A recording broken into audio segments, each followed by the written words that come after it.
Have you ever wondered how platforms like LinkedIn seem to encourage behavior from their users that can seem a bit odd? Today, let's look at the behavioral concepts behind this phenomenon, such as social status and gamification, and how they can impact users and businesses in often unexpected ways. There's a lot we could uncover in terms of user behavior on platforms like LinkedIn or any other social media site. But for the purpose of this video, I want to focus on a specific feature from LinkedIn called collaborative articles and how the design of features like these plays to and even manipulates our human behaviors. So let's start with a quick definition of what this feature is and how it works. LinkedIn collaborative articles is kind of like Google Docs, where a whole bunch of strangers can collaborate and write in the same document all at the same time. A question about a topic is prepared by an AI model, which has presumably scanned topics that it can discern might be happening across LinkedIn. From there, it looks for users that have listed skills within these topic areas, for example, marketing or branding, and invites them to submit answers to questions within a related topic for others to see and contribute to. Now, if a user's contributions get enough positive follow-up engagement, which comes in the form of votes, the user will be gifted a yellow top voice badge in their specific field. They can display this on their profile for 60 days, which is different to the blue top voice badge, which is permanent. So why is LinkedIn encouraging users to contribute to these collaborative articles?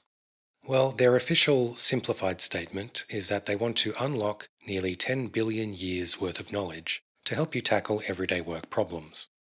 And while that sounds amazing and altruistic, others have speculated that LinkedIn is mostly doing this as a way to train AI models. In case you're unaware, LinkedIn is owned by Microsoft, which has a huge stake in the AI race with their large investments in OpenAI, the makers of ChatGPT. It's very possible this is part of the reason behind the feature, but there's also another possible business reason too, which is search traffic. You see, the more engagement these articles generate, the more opportunity the article content has of increasing LinkedIn's search results in search engines. The more article content LinkedIn can produce, the more likely these keywords will be indexed by search engines, and therefore the more likely a user typing in a question in Google or Bing will end up landing on LinkedIn's website. So there's a few behavioral factors that influence the design of features like these. And this doesn't only exist on LinkedIn, it's all over the internet and social media. Two specific behaviors I want to cover are social status and gamification. Social status is a concept from sociology in which people assign value to others in a sort of hierarchy based on a range of aspects. These are things like class, gender, power, and many more. Without going too deep into this concept, in a nutshell, high social status can bring about greater access and privileges, while low social status can produce challenges, limitations, and even result in marginalization. In the context of LinkedIn, it's easy to see how social status can be defined and even leveraged for greater opportunities. If a user has one of the coveted top voice badges, they're more likely to receive business opportunities from others on the site, and will be able to grow out a larger network of followers that they can reach out to and potentially monetize from.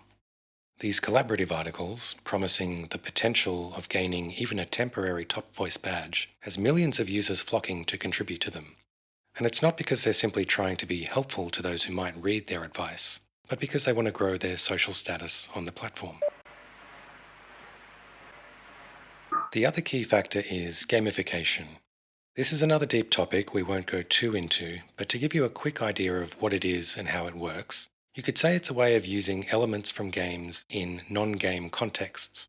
Things like points, leaderboard rankings, and badges are some of the types of game elements that are often used and applied to any number of things, like business performance, health maintenance, and yes, social media platforms like LinkedIn. With LinkedIn's collaborative articles, users get that hit of dopamine when they see votes on their contributions as well as top voice badges being earned, which rewards them for the effort and encourages further contributions. The more you feel like you're leveling up through your efforts, the more you'll want to continue making progress, which results in more collaborative articles being contributed to and ultimately published.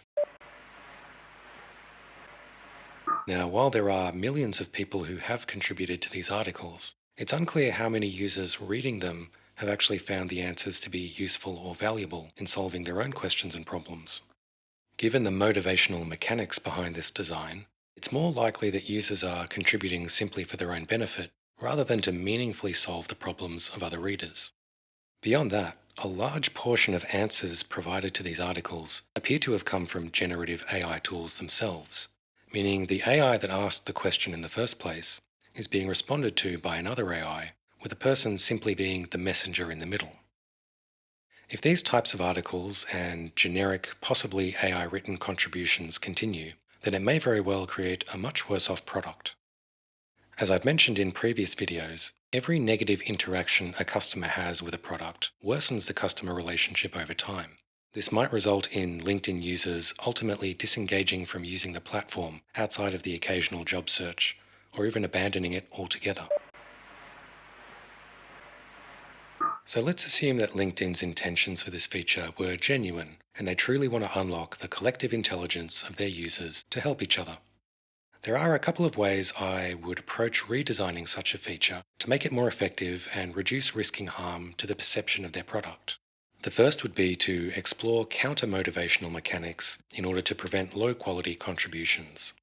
These might be things like a panel of neutral experts that are required to review and approve or reject contributions based on quality, or perhaps adding a quality points system that only rewards high-quality submissions with top voice badges. But the other way would actually be to go back and start from the initial question, which is how might we unlock the collective intelligence of our users to help others solve business problems? From here, there could be any number of ideation techniques used to generate new solutions. A quick idea I had could be to allow users to post their business questions directly. LinkedIn could then connect that user with experts identified in those topics and facilitate a group discussion around the question itself. The quality of the answers may increase as contributors would know there's a real human on the end of the question, not just an AI model. That's it for today. If you enjoyed this video, please like my article on what fly fishing taught me about B2B sales. Share your opinions loudly on public transport, and subscribe to the idea that bottom voices deserve badges too. And if you're an entrepreneur or business owner, follow this channel where we'll talk more about topics such as business, design, and innovation. See you next time.